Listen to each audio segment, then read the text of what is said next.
Hello and welcome my dear students. I am your maths mentor Anush Kimoti and this is your YouTube channel जिस पर आज हम देखने जा रहे हैं arithmetic progression. Arithmetic progression class 10th का एक इम्पॉर्टेंट टॉपिक है और ये क्लास 10th 11th और इसके आगे कई जगह क्या होती है एप्लीकेशंस होती है। ठीक है, आज के लेक्चर में हम डिटेल में देखेंगे कि अरिथमेटिक प्रोग्रेशन होता क्या है। सबसे पहले हम डिस्कस करेंगे कि व्हाट इज अ सीक्वेंस। हम सबसे पहले एक सीक्वेंसेस को बनाना सीखेंगे।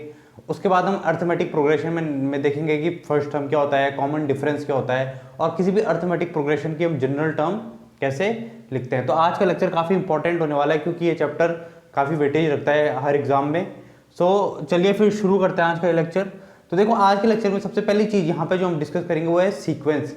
अरिथमेटिक प्रोग्रेशन के चैप्टर को मैं एंटर करने से पहले हमें जानना जरूरी है कि एक सीक्वेंस क्या होता है। ठीक है, एक सीक्वेंस को समझना जरूरी है यहाँ पे कि सीक्वेंस में आखिर सीक्वेंस की प्रॉपर्टीज क्या क्या होती है। तो यहाँ पे मैं कुछ नंबर्स लिखता हूँ। सपोज देखो, सपोज मैं ऐसा कुछ लिखता हूँ 2 4 दिस 6 8 10।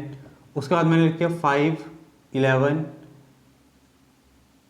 या फिर 5 10 15 20 या फिर मैंने लिख दिया 2 1 2 9 16 25। तो यहाँ पे देखो मैंने कुछ पैटर्न्स लिख दिए नंबर्स के। अब इन पैटर्न्स को अगर मैं ध्यान से ऑब्जर्व करूँ, है ना, इन पैटर्न्स को अगर मैं ध्यान से ऑब्जर्व करूँ तो अगर आप पहले पैटर्न में देखोगे तो आपको एक चीज दिख रही है कि इसमें क्या हो रहा है, एक पैटर्न फॉलो हो रहा है कि सारे नंबर्स 2 के मल्टीपल है। लाइक 2 फिर 4 2 ज़्यादा, फिर 2 ज़्यादा 6, फिर 2 ज़्यादा 8, फिर 2 ज़्यादा 8 10। सिमिलरली यहाँ पे का पैटर्न देखेंगे तो यहाँ पे 5 है, फिर 5 से 5 ज़्यादा 10, फिर 5 ज़्यादा 15, फिर 5 ज़्यादा 20, है ना। यहाँ पे अगर मैं पैटर्न देखूँ तो पहला नंबर है हमारा 1 का स्क्वायर, दूसरा नंबर है इसको 4 कर देते हैं, ये है दूसरा नंबर है 2 का स्क्वायर 4, तीसरा नंबर है 3 का स्क्वायर 9, चौथा नंबर है 4 का स्क्वायर 16। सिमिलरली पांचवा नंबर क्या मेरा 5 का स्क्वायर 25। तो यहाँ पे देखो मैं एक चीज ऑब्जर्व कर रहा हूँ, ये जितने भी पैटर्न्स लिखे हैं, ये जितने भी नंबर्स मैंने यहाँ पे लिखे हुए हैं, ये सारे क्या कर रहे हैं, एक पर्टिकुलर पैटर्न को फॉलो कर रहे हैं। ठीक है, तो सीक्वेंस बेसिकली हुआ क्या हमारा, तो सीक्वेंस क्या बोल सकता हूं मैं, series of numbers following a particular pattern. ठीक है, सीक्वेंस को मैं क्या लिख सकता हूँ, sequence is a series of numbers following a particular pattern. यानी एक मेरे पे ग्रुप ऑफ नंबर्स होंगे या सीक्वेंस ग्रुप ऑफ नंबर्स होंगे जो एक किसी पर्टिकुलर पैटर्न को अगर फॉलो कर रहा होगा तो उसको क्या बोलूंगा मैं, सीक्वेंस। ठीक है, अब देखो ये सीक्वेंस है तो सीक्वेंस को लिखने के कई तरीके हो सकते हैं। ठीक है, सीक्वेंस को जनरली मैं एन की फॉर्म में लिखता हूँ। सीक्वेंस को जनरली मैं किस फॉर्म में लिखता हूँ, एन की फॉर्म में। ठीक है, सपोज अगर एक सीक्वेंस मैंने ऐसे लिख दिया कि एक सीक्वेंस है जो ऐसे गिवन है, सपोज टी एन से मुझे डिनोट कर रहा हूँ और वो गिवन है एन स्क्वायर से। ठीक है, ये कोई सीक्वेंस लिख दिया मैंने। अब यहाँ से अगर मुझे सीक्वेंस क्रिएट करना है, ठीक है, यहाँ से मुझे क्या क्रिएट करना है, सीक्वेंस अगर क्रिएट करना है तो मैं यहाँ पे क्या करूँगा, मैं एन की जगह वैल्यूज डालना शुरू कर दूंगा। लाइक मैं पहले टी की एन की जगह 1 डालूंगा तो मेरे पे कितना आ जाएगा, 1 स्क्वायर यानी 1 स्क्वायर हो जाएगा इधर यानी 1। एन की जगह अगर मैं 2 डाल देता हूँ तो कितना हो जाएगा, 2 का स्क्वायर यानी 4। एन की जगह मैं 3 डाल देता हूँ तो कितना हो जाएगा, 3 का स्क्वायर यानी 9। एन की जगह मैं 4 डाल देता हूँ तो यहाँ पे 4 का स्क्वायर 16। ठीक है, तो मतलब देखो कुल मिला के यहाँ पे आगे एक चीज समझ में आ गई मेरे कि जो टी एन है, टी एन को अगर मैं किसी पर्टिकुलर फॉर्मूले से रिप्लेस कर दूं, ठीक है, टी एन को मैं किसी पर्टिकुलर फॉर्मूले से रिप्लेस कर दूं और उसमें मैं एन की वैल्यूज को 1 2 3 4 5 6 वेरी करूं तो मुझे क्या मिल रहा है, एक पर्टिकुलर पैटर्न मिल जाता है। ठीक है, तो ये हो गया हमारा सीक्वेंस की डेफिनेशन। ठीक, अब देखो ये जो सीक्वेंस है, सीक्वेंस के बाद आता है अरिथमेटिक प्रोग्रेशन।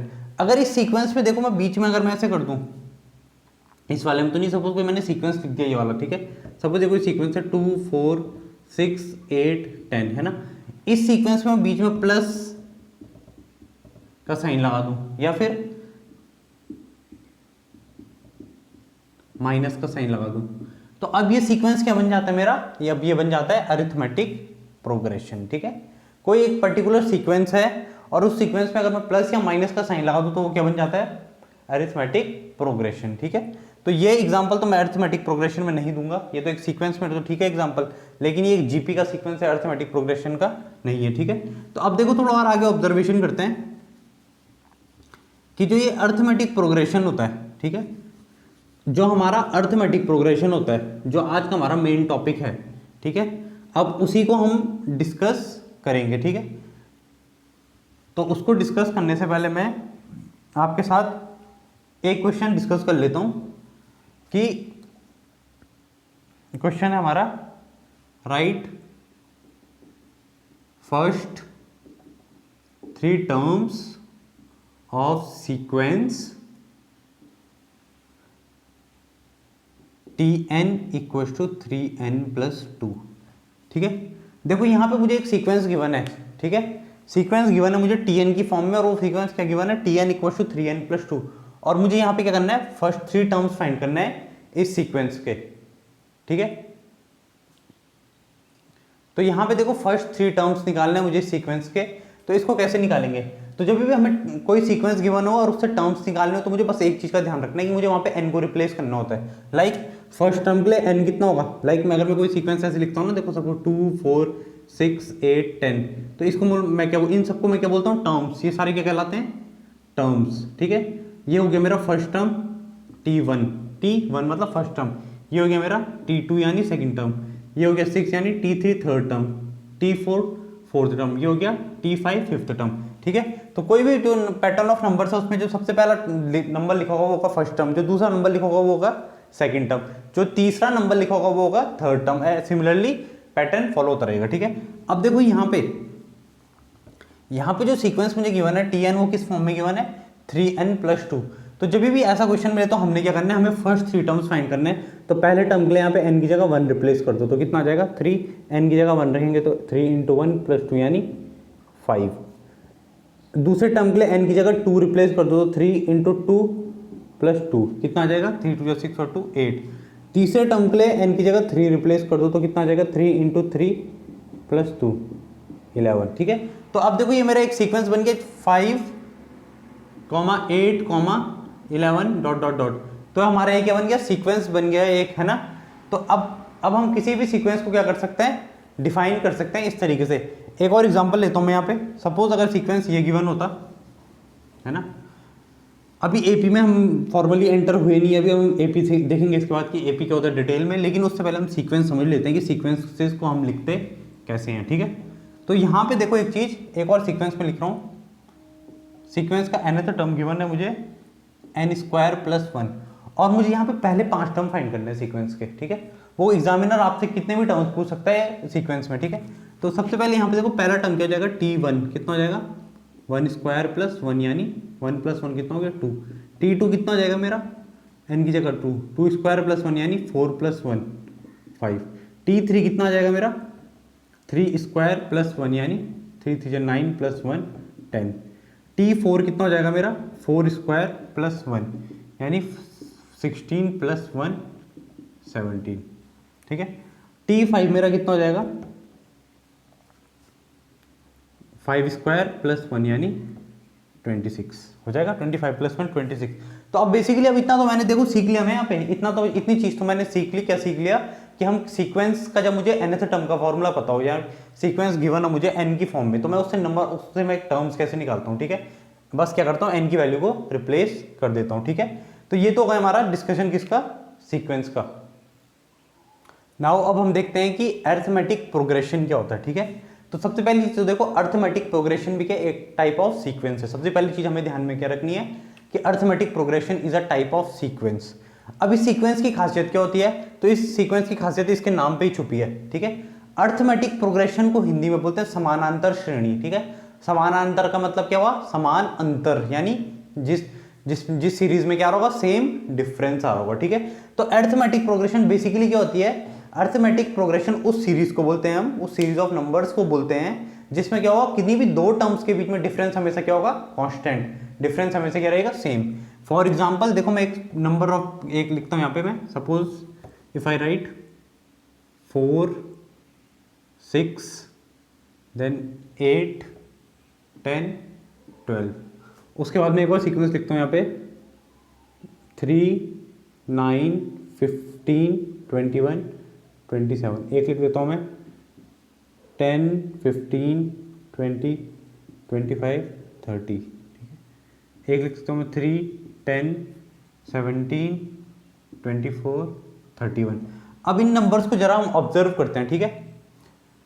तो सबसे पहली चीज तो देखो, हमें अर्थमेटिक प्रोग्रेशन जब पढ़ना है तो अर्थमेटिक प्रोग्रेशन और सीक्वेंस में एक अंतर होता था कि सीक्वेंस जो भी गिवन हो, है ना, अगर वो एपी है तो उसके बीच में या तो सबसे पहली चीज तो अर्थमेटिक प्रोग्रेशन के लिए यहाँ पे साइन आना चाहिए, प्लस या माइनस का। तो इस सीक्वेंस को सपोज मैं ऐसे लिख देता हूँ, प्लस प्लस, है ना। ध्यान से समझना, भी थोड़ी इंपॉर्टेंट चीजें हैं, उसके बाद हमारा एक बार बेस स्ट्रांग हो गया तब तो क्वेश्चंस इजीली हो जाएंगे सॉल्व। तो अब देखो, ये अर्थमेटिक प्रोग्रेशन के लिए मैंने कुछ यहाँ पे नंबर्स लिखे हैं, मतलब मैंने कुछ सीरीज लिखी हैं। जरा अगर हम पहली सीरीज को ऑब्जर्व करें तो इस पहली सीरीज में अगर मैं इन दोनों के बीच में डिफरेंस देखूं तो कितने का आ रहा है डिफरेंस? 4 और 6 के बीच में कितने का डिफरेंस आ रहा है? 2 का। 6 और 8 के बीच में भी कितने का डिफरेंस आ रहा है? 2 का। 8 से 10 के बीच में भी कितने का डिफरेंस है? 2 का डिफरेंस है। यहाँ पे भी 2 का डिफरेंस है ना। इस पैटर्न को अगर मैं ऑब्जर्व करता हूँ तो यहाँ पे 6 का डिफरेंस है, 6 का डिफरेंस, 6 का डिफरेंस और 6 का डिफरेंस। यहाँ पे 5 का डिफरेंस, 5 का डिफरेंस, 5 का डिफरेंस एंड 5 का डिफरेंस एंड सिमिलरली यहाँ पे 7, यहाँ पे भी कितने का डिफरेंस है? 7 का डिफरेंस। तो अब एक चीज हमने यहाँ पे देखो, इन सारे नंबर्स जो पैटर्न्स लिखे हैं मैंने, इनमें मैंने एक चीज तो ऑब्जर्व कर ली कि इन सारे पैटर्न्स में हो क्या रहा है, किन्हीं भी दो कंसेक्यूटिव टर्म्स के बीच में डिफरेंस हमेशा क्या है? सेम। लाइक दिस सीरीज में हर दो टर्म्स के बीच में डिफरेंस कितने का आ रहा है? 2 का आ रहा है। इस सीरीज में हर दो कंसेक्यूटिव टर्म्स के बीच में डिफरेंस कितने का आ रहा है? 6 का आ रहा है। इस सीरीज में हर दो कंसेक्यूटिव टर्म्स के बीच में डिफरेंस कितने का आ रहा है? 5 का आ रहा है। इस सीरीज में हर दो कंसेक्यूटिव टर्म्स के बीच में डिफरेंस कितने का आ रहा है? 7 का आ रहा है। तो मतलब अर्थमेटिक प्रोग्रेशन मेरा क्या हुआ? अर्थमेटिक प्रोग्रेशन मेरा वो सीक्वेंस हुआ जिसमें किन्हीं भी दो कंसेक्यूटिव टर्म्स के बीच में क्या होगा? डिफरेंस हमेशा क्या होगा? कांस्टेंट या फिर सेम, ठीक है। तो अर्थमेटिक प्रोग्रेशन की अगर मैं डेफिनेशन लिखूं,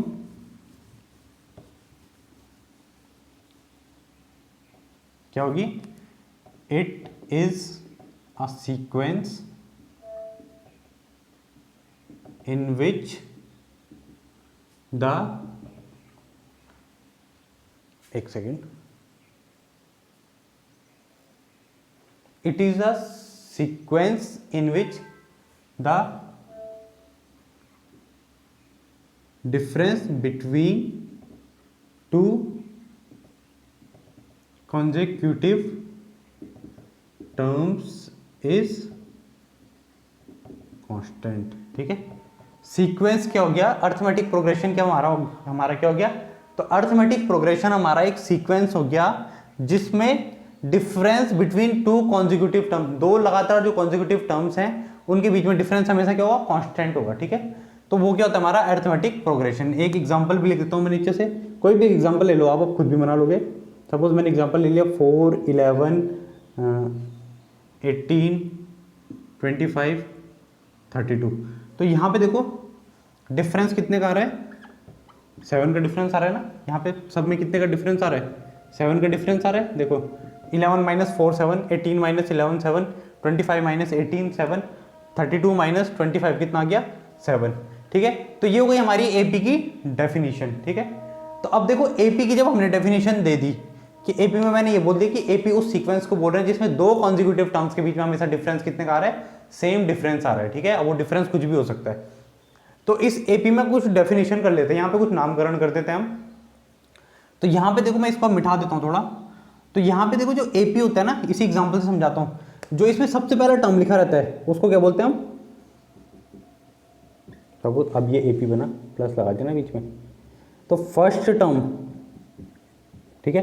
अगेन मैं बता रहा हूँ कि सीक्वेंस और एपी में एक डिफरेंस होता है। सीक्वेंस कुछ भी हो सकता है, लेकिन वो सीक्वेंस एपी कब है? तो उसके लिए दो कंडीशन होनी जरूरी है। पहले तो उन सीक्वेंसेस में कॉन्जिक्यूटिव टर्म्स के बीच में क्या होना चाहिए? डिफरेंस क्या होना चाहिए? सेम होना चाहिए। और दूसरा उनके बीच में एक प्लस या माइनस का साइन होना चाहिए, ठीक है। तो फर्स्ट टर्म देखो, किसी भी एपी में जो सबसे पहला टर्म लिखा होता है उसे बोलते हैं फर्स्ट टर्म। इसको डिनोट किससे करते हैं? या तो आप इसको T1 से डिनोट करो या फिर ए से डिनोट करो, ठीक है। T1 या फिर ए से, किसी से भी डिनोट कर सकते हो आप, ठीक है। तो इस केस में T1 की वैल्यू कितनी हो गई? T1 equal to a equal to कितना हो गया? 4, ठीक है। सिमिलरली T2 कितना हो जाएगा मेरा? T2 कितना हो जाएगा? 11, ठीक है। T3 कितना हो जाएगा? 18, T4 कितना हो जाएगा? 25, T5 कितना हो जाएगा? 32। तो अब यहां पे एक और चीज लिखता हूं मैं, दूसरी चीज कि डिफरेंस या फिर कॉमन डिफरेंस, ठीक है। कॉमन डिफरेंस क्या होता है? तो कॉमन डिफरेंस होता है हमारे एपी में किन्हीं भी दो टर्म्स का जो डिफरेंस आएगा, ठीक है। तो उसको हम स्मॉल डी से डिनोट करते हैं, और वो क्या होता है, second term minus first term लिख दो, या फिर third term minus second term लिख दो, या fourth term minus third term लिख दो, ठीक है। कुछ भी लिख सकते हैं हम। इससे या तो इसको घटा दो, इससे इसको घटा दो, इससे इसको घटा दो, या फिर इससे इसको घटा दो, तो वो हमारा क्या हो जाता है, कॉमन डिफरेंस, ठीक है। तो कॉमन डिफरेंस भी मेरा क्लियर है। तो दो चीजें मुझे समझ में आ गई एपी में, फर्स्ट टर्म जो सबसे पहला टर्म है, और कॉमन डिफरेंस क्या हो जाता है, किन्हीं भी दो टर्म्स का, किन्हीं भी दो कॉन्जिक्यूटिव टर्म्स का डिफरेंस, ठीक है। तो जनरली हम कॉमन डिफरेंस के लिए जो यूज करेंगे, एक जनरल जो करेंगे, हम पहले दो टर्म से ही निकाल लेंगे, ठीक है। T2 माइनस T1 निकाल हम किसी से भी सकते हैं, निकाल हम यहाँ से भी सकते हैं, यहाँ से भी सकते हैं, यहाँ से भी सकते हैं, यहाँ से भी सकते हैं, बट हम कहाँ से ले रहे हैं, पहले दो टर्म से ही हम क्या कर ले रहे हैं, डिफरेंस कैलकुलेट कर ले रहे हैं, ठीक है। तो यहाँ पे देखो मैंने दो चीजें लिख दी कि फर्स्ट टर्म और कॉमन डिफरेंस, है ना, इतना मैंने लिख दिया, ठीक है। तो अब यहाँ पे एक और चीज को जरा ऑब्जर्व करते हैं हम। वो चीज क्या है, देखो ये था मेरा पहला टर्म, ये था दूसरा टर्म, ये था तीसरा टर्म, ये था चौथा टर्म, ये था पांचवा टर्म। अगर मैं आपसे पूछूं छठा टर्म बताओ, तो आप तो बता दोगे सीधे, इसमें क्या कर दोगे, 7 ऐड कर दोगे ना, 32 प्लस 7 39। मैं उसके बाद वाला टर्म बताऊंगा तो आप पूछ लोगे, उसमें फिर क्या कर लोगे, 7 ऐड कर लो। लेकिन मैं आपसे पूछूं इसका 25वां टर्म कितना है, तो आप ऐसे थोड़ा, आप क्या करोगे, आप 7 7 7 7 ऐड करते जाओगे। मैं आपसे पूछ लेता हूँ इसका 15वां टर्म कौन सा है, तो क्या करोगे, 7 7 7 ऐड करते जाओगे। तो यहाँ पे थोड़ी दिक्कत आ गई ना मैं। तो यहाँ पे देखो एक फॉर्मूला, हमने नया फॉर्मूला निकाला यहाँ पे, ठीक है। इसको मैं थोड़ा मिटा लेता हूँ, और यहाँ पे मैंने एक नया फॉर्मूला निकाला, ठीक। उस फॉर्मूले को क्या बोलता हूँ मैं, अभी बताता हूँ मैं। तो हमने यहाँ पे देखो एक नया फॉर्मूला जो निकाला, उसकी मदद से हम क्या बताते हैं कि कोई भी एपी गिवन है, उस एपी का कोई भी टर्म बताना है मुझे, है ना। मैंने एक फॉर्मूला निकाला एपी के लिए, और उस फॉर्मूले की मदद से मैं क्या कर सकता हूँ, एपी का मैं कोई भी टर्म बता सकता हूँ, ठीक है। चाहे वो 5वां टर्म हो, छठा टर्म हो, 7वां टर्म हो, 35वां टर्म हो, 45वां टर्म हो, जो टर्म मुझसे पूछे मैं बता सकता हूँ, ठीक है। तो उस फॉर्मूले को हम क्या बोलते हैं, जनरल टर्म ऑफ एपी, ठीक है। General term of AP, general का मतलब क्या होता है, कोई भी टर्म, ठीक है। कोई भी टर्म मुझे निकालनी है तो मैं इस फॉर्मूले का यूज कर सकता हूं। तो वो फॉर्मूला क्या, देखो Tn, उसको क्या बोलते हैं हम, वो फॉर्मूला ये होता है a plus N minus one into d. Tn equal to a plus N minus one into d. अब यहाँ पे समझते हैं कि ये सारी चीजें इसमें है क्या क्या। Tn तो मेरा क्या हो गया, जनरल टर्म, a क्या हो गया, फर्स्ट टर्म, d क्या हो गया मेरा डिफरेंस, और n क्या हो गया।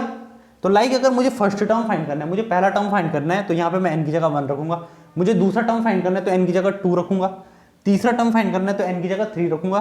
चौथा टर्म फाइंड करना है तो n की जगह 4 रखूंगा। तो यहाँ पे देखो मैं आपको दिखा भी देता हूँ, अगर मुझे T1 फाइंड करना है तो मैं यहाँ पे n की जगह कितना रख दूंगा, 1, ठीक है। तो यहाँ पे a की वैल्यू देखो कितनी है, 4 प्लस n की जगह 1 माइनस 1, और डिफरेंस कितने का है, डिफरेंस हो गया मेरा 11 माइनस 4, कितना आ गया, 7, तो 7।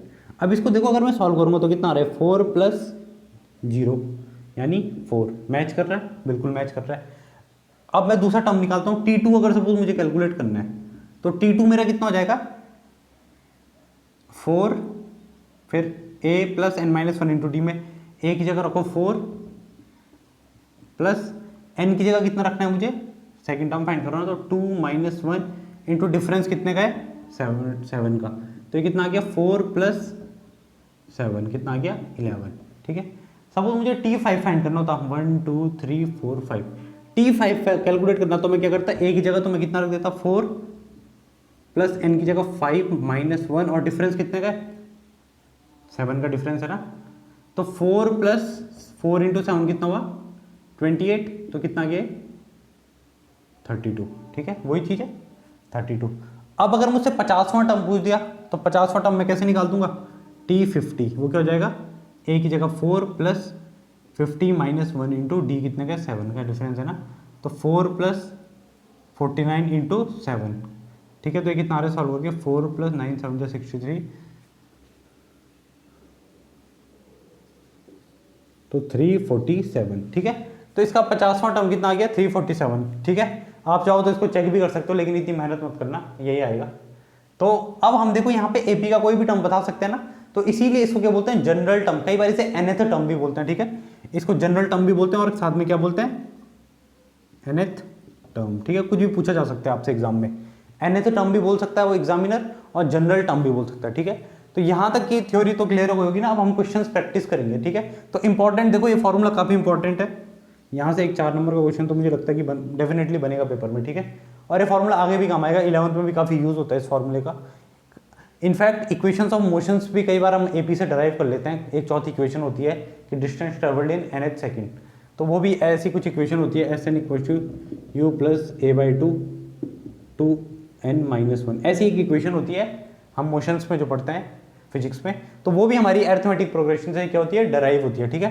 खैर उसकी डेरिवेशन में तो अभी हम नहीं जाएंगे, कभी फिजिक्स पढ़ेंगे तो उसमें देखेंगे। लेकिन अभी के लिए देखो, आप कोई इंपॉर्टेंट फॉर्मूला है जो आपको ध्यान रखना है कि टी एन क्या होता है हमारा, A plus N minus 1 into D, ठीक है। तो इसको नोट करो, फिर मैं आगे क्वेश्चन कराता हूँ। नाउ यहाँ पे देखो, पहला क्वेश्चन जो हमारे देख रहे हैं वो है which of these are in AP. मुझे बताना है ये जो मैंने कुछ सीक्वेंसेस लिखे हैं, इनमें से कोई भी सीक्वेंस, कौन कौन सा सीक्वेंस क्या हमारा अरिथमेटिक प्रोग्रेशन में। तो अरिथमेटिक प्रोग्रेशन के लिए अभी मैंने क्या बताया था, क्या होना चाहिए, कॉमन डिफरेंस क्या होना चाहिए, सेम होना चाहिए, ठीक है। तो यहाँ पे देखो, अगर मैं पहले पैटर्न को ऑब्जर्व करूँ तो यहाँ पे कितने का डिफरेंस है, तो 6, पहला पैटर्न जो ये है 2 6 10 14, तो यहाँ पे डिफरेंस देखो कितने का है, 6 माइनस 2 4 का डिफरेंस है। यहाँ पे भी कितने का डिफरेंस है, 10 माइनस 6 4 का। यहाँ पे भी कितने का डिफरेंस है, 4 का। तो मतलब ये पैटर्न में हर जगह डिफरेंस कितने का, 4, तो ये क्या होगा, एपी होगा, ठीक है। सिमिलरली अगर मैं दूसरे पैटर्न को ऑब्जर्व करूँ, दूसरा पैटर्न क्या मैंने मुझे 15 12 9 6, तो यहाँ पे अगर देखो मैं डिफरेंस देखता हूँ तो कितने का डिफरेंस है, 12 माइनस 15 यानी -3, यही होगा ना, -3 का डिफरेंस है। यहाँ पे भी कितने का डिफरेंस है, -3 का डिफरेंस है। यहाँ पे भी कितने का डिफरेंस है, -3 का डिफरेंस है ना। डिफरेंस मतलब अंतर इन दोनों के बीच में। तो ये भी हमारा क्या बन रहा है, एपी बन रहा है ना, ठीक है। अब तीसरे पैटर्न को जरा ऑब्जर्व करते हैं, तो तीसरा पैटर्न हमें गिवन है 5 9 12 18। तो अब बताओ इसमें एपी है कि नहीं। यहाँ पे अंतर कितने का आ रहा है, 5 और 4 9, यहाँ पे कितना का आ गया, 12 में से 9 गया 3, ठीक है। तो यहीं पे फेल हो गया है। तो देखो 4 का डिफरेंस 3 का डिफरेंस। तो आप अब कोई भी आपको सीक्वेंस मिलेगा तो आप बता लोगे ना उसे कि वो एपी में है कि नहीं। अगर वो एपी में है तो क्या होगा, उनमें दो टर्म्स के बीच में, दो कंसेक्यूटिव टर्म्स के बीच में हमेशा डिफरेंस क्या आएगा, सेम आएगा, ठीक है। तो ये क्वेश्चन हो गया। अब इस क्वेश्चन को मिटा देते हैं।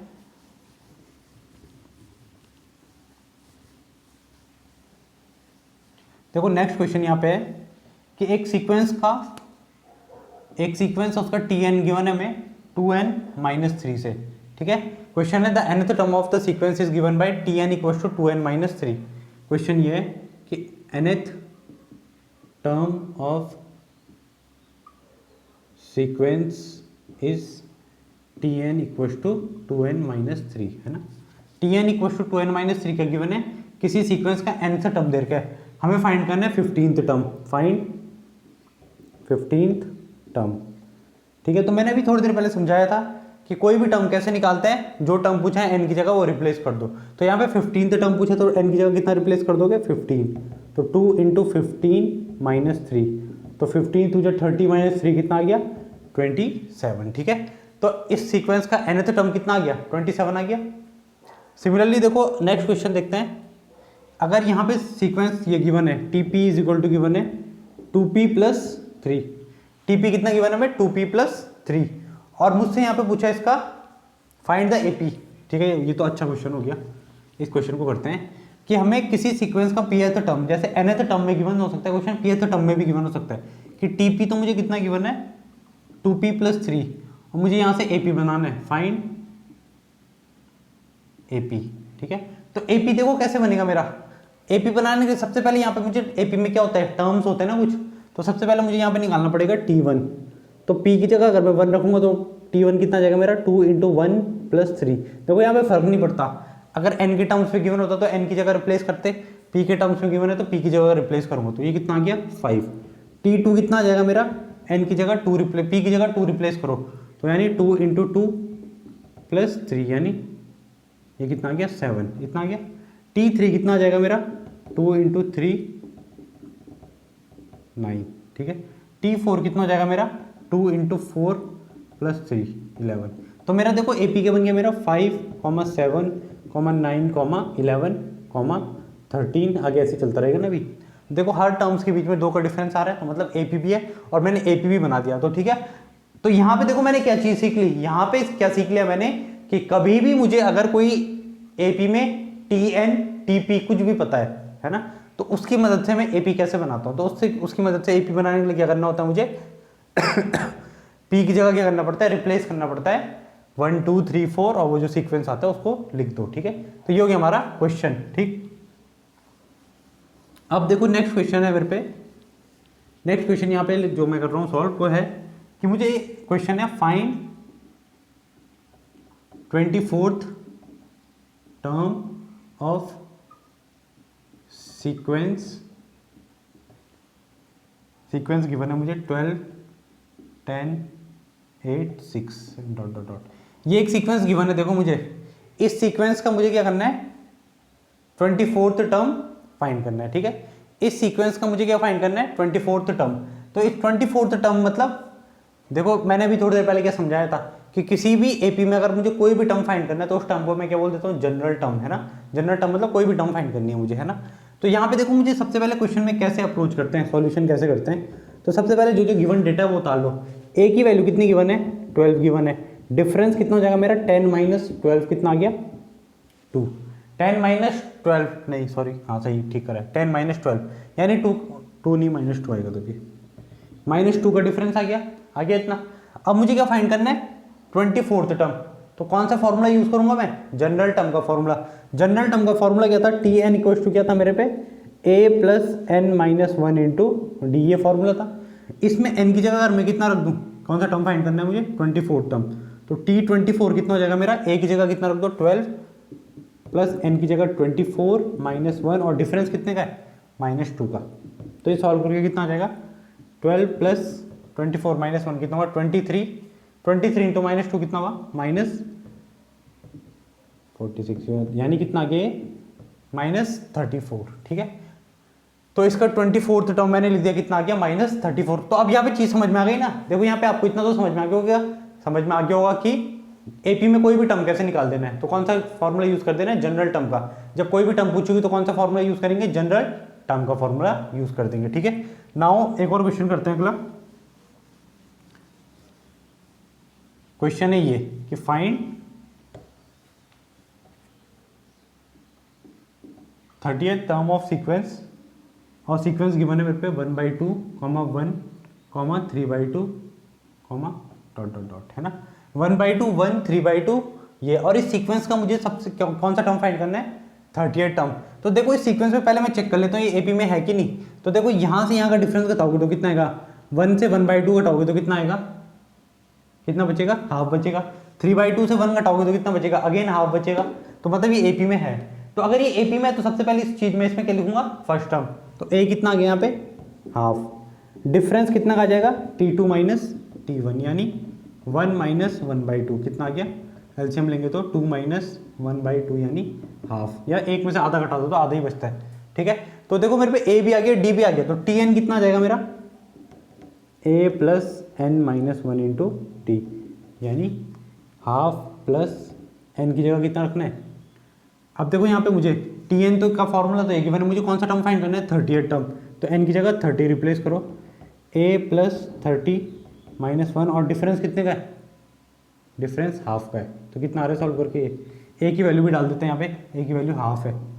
ठीक, तो एक काम करते हैं, देखो इसको सॉल्व करना है तो इसमें हाफ कॉमन ही ले लेते हैं। तो कितना बचेगा 1 यहाँ से, और 30 माइनस 1 कितना होगा 29। ठीक है, तो इसका आंसर 15 आ जाएगा। ठीक है, खुद भी करके देख लेना 15 ही आ रहा होगा आंसर। इसका आंसर कितना आ जाएगा 15। ठीक, तो ये हमारा क्या हो गया 30th term of the sequence निकल गया। ठीक, अब एक और क्वेश्चन करते हैं। एक सीक्वेंस और ले रहा हूं मैं यहाँ पे। हमें फाइंड करना है फाइंड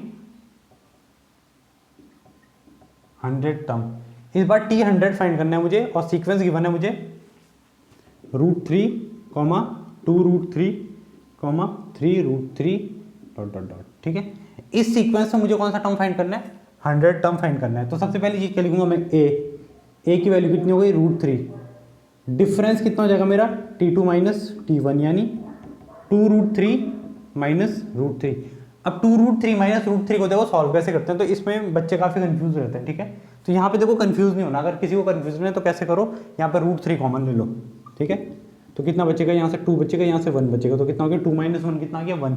तो 2 - 1 कितना हो गया 1, तो एक आंसर कितना आ गया मेरा √3। अब कोई डायरेक्ट कर सकता है, तो 2√3 मतलब 2 यूनिट है, उसमें से 1 यूनिट घटानी, तो कितना बचेगा 1 यूनिट बचेगा ना। 1 यूनिट की वैल्यू कितनी है मेरी √3। ठीक, तो ऐसे भी कर सकते हैं, मतलब देखो कैलकुलेशन कैसे भी कर सकते हो, वो आपको अपने स्टैंडर्ड होता है। तो यहाँ पे लाइक मैंने √3 कॉमन ले लिया, तो समझाने के पॉइंट से मैं हमेशा ऐसे ही समझाता हूँ कि √3 कॉमन ले लो, फिर 2 - 1 कर दो। ठीक है, तो डिफरेंस आ गया √3 का। यहाँ पे भी चेक कर लो, 3√3 - 2√3 कितना आएगा, √3 कॉमन लोगे 3 - 2 1, मतलब ये एपी में है। अब देखो ये एपी में, तो इसका 100 टर्म फाइंड करना, तो TN का फॉर्मूला लगाना पड़ेगा, क्या था A + n - 1 × D। तो T 100 कितना हो जाएगा, A की जगह √3 + 100 - 1, और डिफरेंस कितने का है, D कितने का है √3 का डिफरेंस है ना, तो ये कितना आ गया √3 + 99 √3, यानी √3 कॉमन लोगे तो कितना बचेगा 1 + 99 यानी 100 √3। देखो इतना ही आ रहा है, एक बार चेक करते हैं, √3 + 100 - 1 √3, डिफरेंस कितने का आ रहा है √3 का आ रहा है ना। हाँ तो ठीक है, तो ये क्या आ गया 100 √3। तो देखो मैंने 100 टर्म भी फाइंड कर दिया ना। वैसे देखो इस सीक्वेंस पे तो मैं देख के भी बता सकता था 100 टर्म कैसे हो, क्यों, पहले टर्म में देखो 1 √3 आ रहा है, दूसरा टर्म 2 √3 आ रहा है, तीसरा टर्म 3 √3 आ रहा है, तो 100 टर्म कितना आएगा 100 √3। ठीक है, तो अब इसको मैं इस क्वेश्चन को, ये क्वेश्चन भी हो गया, तो एक और क्वेश्चन सॉल्व करते हैं।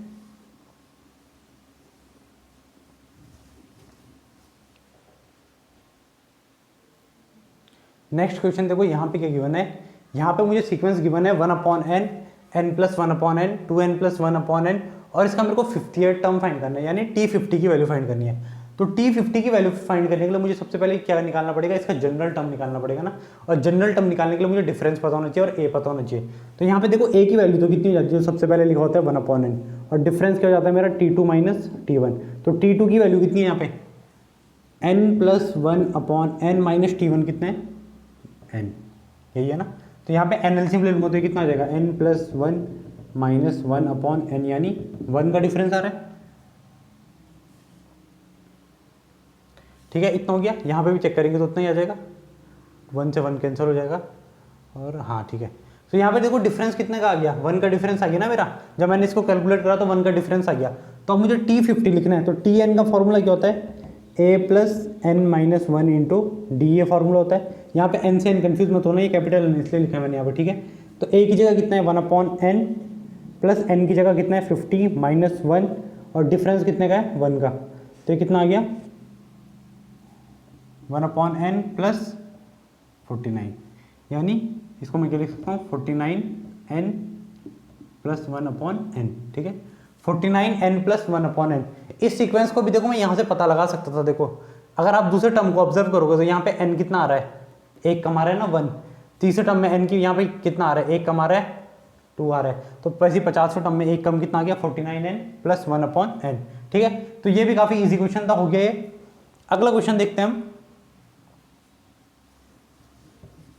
अगला क्वेश्चन है मेरे पे कि मुझे बताने की क्या ये सीक्वेंस का टर्म है कि नहीं। कोई क्वेश्चन है, is 402 term of a sequence. ठीक है, मुझे ये बताना है कि 402 कि इस सीक्वेंस का कोई टर्म होगा या नहीं, 8 13 18 23। ठीक है, तो देखो इस टाइप का जब भी क्वेश्चन पूछा जाएगा तो 402 अगर इस टर्म का सीक्वेंस होगा तो इस क्वेश्चन को हम करते कैसे हैं। ठीक है, तो इस क्वेश्चन में देखो हम जब भी ऐसा क्वेश्चन मिला हमें कि हमें कोई टर्म देते और पूछे कि ये सीक्वेंस का टर्म होगा या नहीं, तो हमने क्या कर देना है, हमने जनरल टर्म मान देना उसको। ठीक है, तो अगर मैं देखो यहाँ पे जनरल टर्म का फॉर्मूला लगाऊं तो वो फॉर्मूला क्या होता था, Tn = A + n - 1 × D।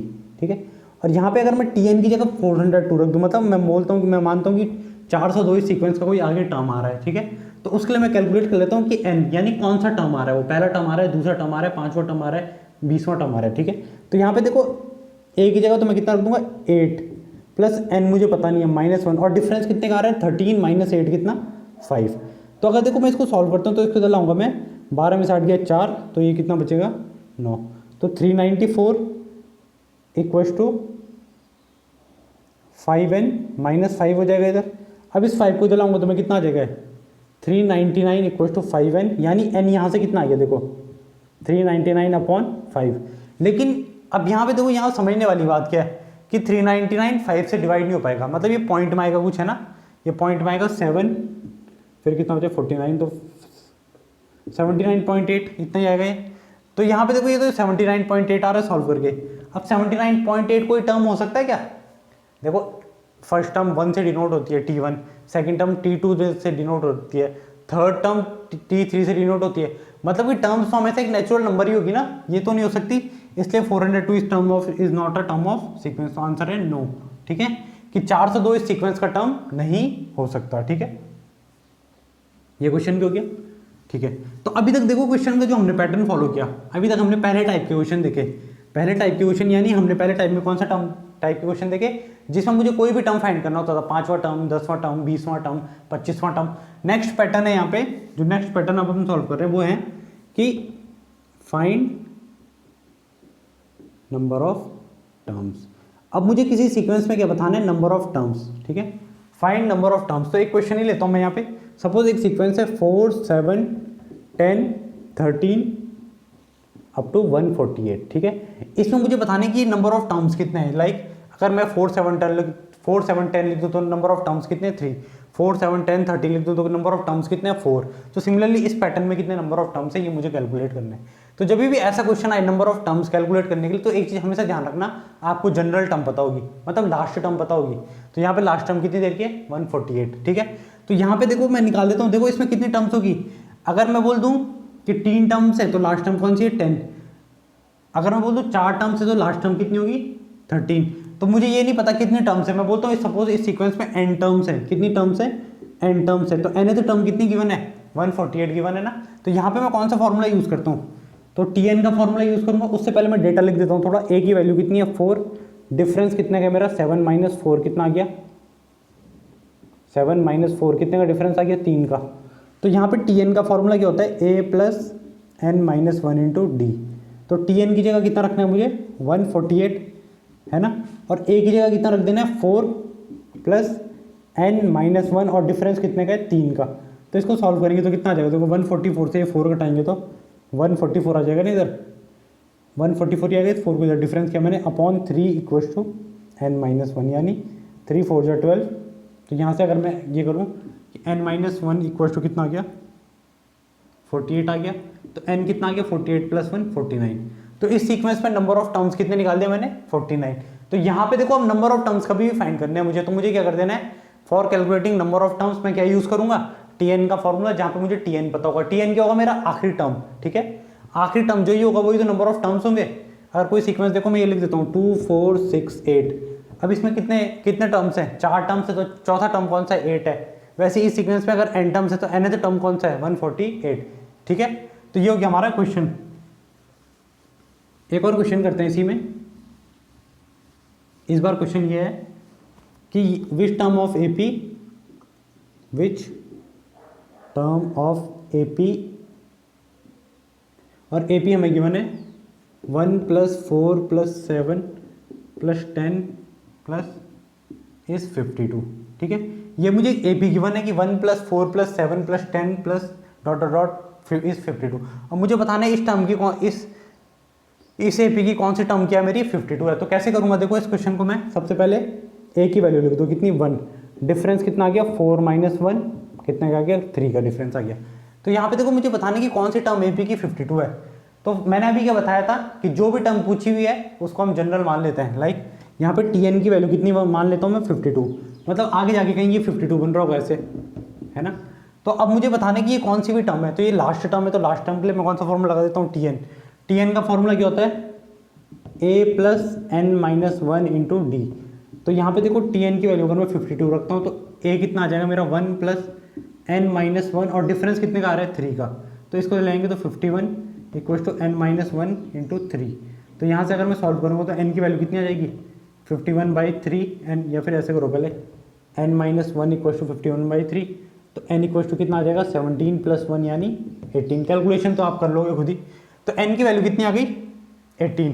ठीक है, तो n की वैल्यू कितनी आ गई 18। तो ये हो गया क्वेश्चन कंप्लीट। ठीक है, तो आज के लेक्चर में बेसिकली देखो हमने एपी को एक बेसिक अंडरस्टैंडिंग तो ले ही लिया हमने एपी की, कि एपी में हमारा क्या होता है कॉमन डिफरेंस होता है और कैसे हम जनरल टर्म फाइंड करते हैं, और अगर जनरल टर्म पता हो तो नंबर ऑफ टर्म्स कैसे फाइंड करते हैं, और साथ ही साथ हमें सीक्वेंस लिखना भी आ गया। ठीक है, अब जो अगली लेक्चर होगा उसमें हम एपी के कुछ और क्वेश्चन डिस्कस करेंगे, लाइक जब हमें क्या ए की वैल्यू फाइंड करनी होगी, कभी डी फाइंड करना होगा, कभी हमें दो एपी की दो इक्वेशन बनानी पड़ेगी, उस हिसाब से हम करेंगे, ठीक है। उसके बाद हम सम ऑफ एन टर्म्स भी सॉल्व करेंगे और कुछ सीक्वेंसेस देखेंगे, कुछ पैटर्न्स देखेंगे, ठीक है। तो आज के लेक्चर में इतना ही। अगर ये वीडियो आपको पसंद आई, ये लेक्चर आपको पसंद आया, तो इस लेक्चर को लाइक ज़रूर करना, और चैनल में नए हो तो चैनल को सब्सक्राइब कर दो, और साथ ही इस वीडियो को क्या कर दो, शेयर भी कर दो अपने सारे फ्रेंड्स में। तो फिर मिलते हैं आपसे अगले लेक्चर में, तब तक थैंक यू।